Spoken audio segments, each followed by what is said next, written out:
അയൻകുട്ടന് ഭക്ഷണം എന്ന് പറയുന്നത് ലീസ്റ്റ് പ്രയോറിറ്റിയിൽ പെടുന്ന ഒരു സംഭവമാണ്. അയൻകുട്ടൻ എൻ്റെ മോനാണ് കേട്ടോ.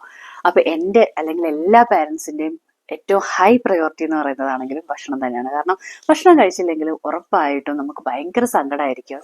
പക്ഷെ ഇന്നും അന്നും ഞാൻ ചെയ്യാത്ത രണ്ട് കാര്യങ്ങളാണ് ഉള്ളത്. ഭക്ഷണം ഫോഴ്സ് ചെയ്ത് കൊടുക്കാതിരിക്കുക. ഭക്ഷണം ഒരിക്കലും ഞാൻ അവനെ ഫോഴ്സ് ചെയ്യാറില്ല. ഞാൻ എൻകറേജ് ചെയ്യാറുണ്ട്. ഞാൻ അവനെ കാണിച്ചു കൊടുക്കും, ഇന്ന ഇന്ന ഫുഡുകൾ അവൈലബിൾ ആണ്. ഞാൻ അവൻ്റെ മുമ്പിൽ ഇരുന്ന് കഴിച്ചു കാണിക്കും. ഇത് യമ്മിയാന്ന് പറയും. അത് ഭക്ഷണം കൊടുക്കുന്ന സമയത്ത് ഈ ടിവിയും അല്ലെങ്കിൽ ഫോണും ഇങ്ങനെയുള്ള കാര്യങ്ങൾ അവൈലബിൾ ആക്കി കൊടുക്കാതിരിക്കാനാണ് എപ്പോഴും നമ്മൾ പ്രയോറിറ്റൈസ് ചെയ്യേണ്ടതെന്നും കൂടെ ഞാനൊന്ന് റിമൈൻഡ് ചെയ്യണം. ഈ രണ്ട് കാര്യങ്ങൾ മാക്സിമം ഞാൻ അവോയ്ഡ് ചെയ്യാൻ നോക്കാറുണ്ട്. ഇനി എനിക്ക് വർക്കായിട്ടുള്ള കാര്യം ചെറുപ്പം മുതലേ ഞാൻ ചെയ്യുന്നൊരു കാര്യം എന്ന് പറഞ്ഞിട്ടുണ്ടെങ്കിൽ, ഇഷ്ടപ്പെടാത്ത ഫുഡ് ഒരു 10-20 വട്ടം നമ്മൾ ഓഫർ ചെയ്യുക. അവരുടെ മുമ്പിൽ അവൈലബിൾ ആക്കി വെച്ചു കൊടുക്കുമ്പോൾ ഒരു വട്ടമെങ്കിലും അവർ ട്രൈ ചെയ്ത് നോക്കും. അങ്ങനെയാണ് അയാൻ പല സാധനങ്ങളും പിന്നീട് കഴിച്ചു തുടങ്ങിയിട്ടുള്ളത്. പിന്നെ കുറച്ചും കൂടെ വലുതായ സമയത്ത് ഞാൻ പിന്നെ അവനോട് സംസാരിക്കാനായ സമയത്ത് അവനോട് പറഞ്ഞു തുടങ്ങിയത്, നിന്റെ ടമ്മിക്ക് ആവശ്യമുണ്ടോ, ടമ്മീനോട് ചോദിച്ചു നോക്ക്. കാരണം പലപ്പോഴും അവൻ ഐസ്ക്രീം ആവേണ്ടത്, ചോക്ലേറ്റ് ആവേണ്ടതെന്ന് പറയുമ്പോൾ ഞാൻ പറയും, നിന്റെ ടമ്മി ചിലപ്പോൾ ഹേർട്ട് ആവും, അതുകൊണ്ട് നിനക്ക് ടമ്മിക്കിനോട് നമുക്ക് ചോദിച്ചിട്ട് നമുക്ക് ചെയ്യാം എന്നും പറഞ്ഞിട്ട് ഞങ്ങൾ എപ്പോഴും ടമ്മി ടോക്ക് ഉണ്ടാവാറുണ്ട്. കുറച്ചും കൂടെ വലുതായി, ഇപ്പൊ 3.5 കഴിഞ്ഞ് 4 വയസ്സ് കഴിഞ്ഞപ്പോഴേക്കും അത് തീർന്നു. അത് ഏകദേശം ഒരു 2 വയസ്സ് മുതൽ 3 വയസ്സ് വരെയൊക്കെ അവൻ ആ ഒരു ടൈമിൽ ആ ഒരു രീതിയിൽ ഭക്ഷണം കഴിക്കുന്നു. എന്നാൽ അവനിപ്പോൾ 4.5 വയസ്സായി. പുതിയൊരു കാര്യം ഞാൻ ഇപ്പം റീസെന്റ്ലി ട്രൈ ചെയ്തിട്ട് എനിക്ക് ഭയങ്കര ഹാപ്പി ആവുകയും എന്നാൽ അവൻ നന്നായിട്ട് അക്സെപ്റ്റ് ചെയ്യുകയും ചെയ്തൊരു കാര്യമാണ്.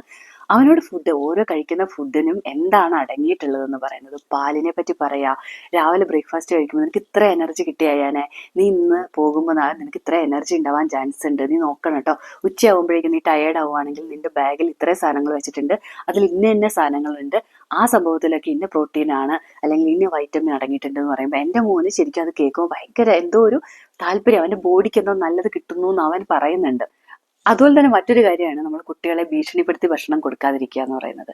നിന്നെ കഴിച്ചില്ല, ഏതാണ്ട് കൊക്കാച്ചി പിടിച്ചോണ്ട് പോകുന്നു അല്ലെങ്കിൽ മറ്റേ ആരെ കുറുക്കം പിടിച്ചോണ്ട് പോകുന്നു എന്നൊക്കെ പറഞ്ഞ് നമ്മൾ ഭീഷണിപ്പെടുത്തിയിട്ട് പിള്ളേരെ ഭക്ഷണം കഴിപ്പിക്കാൻ നോക്കും. ശരിയാണ്, വല്ലാത്തൊരവസ്ഥയിൽ നമുക്ക് ഭീഷണിപ്പെടുത്തും അല്ലാണ്ട് വേറൊരു രക്ഷയില്ല. എനിക്കറിയാം ഈ അവസ്ഥകളൊക്കെ തന്നെ നമ്മളെല്ലാവരും കടന്നു പോകുന്ന അവസ്ഥ ഒട്ടും ഡിഫറെൻ്റ് അല്ല എന്നറിയാം. പക്ഷെ അവരെ ഫോഴ്സ് ചെയ്യണ്ട.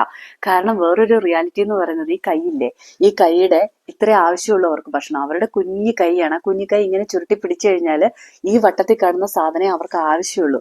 അപ്പൊ നിങ്ങളൊരു 3 വട്ടം, ഒരു വട്ടം കൊടുക്കേണ്ട ഫുഡ് 3 വട്ടമായി കൊടുത്തു കഴിഞ്ഞാലും അവരുടെ വയറ്റിലേക്ക് ഇതുമെല്ലാം പൊക്കോളും. ഇടിവാശി പിടിച്ച് നമ്മൾ കുട്ടികളെ കൊണ്ട് ഭക്ഷണം കഴിപ്പിച്ച് കഴിഞ്ഞാൽ ഓപ്പോസിറ്റ് റിയാക്ഷൻ ആണ് ഉണ്ടാവുക.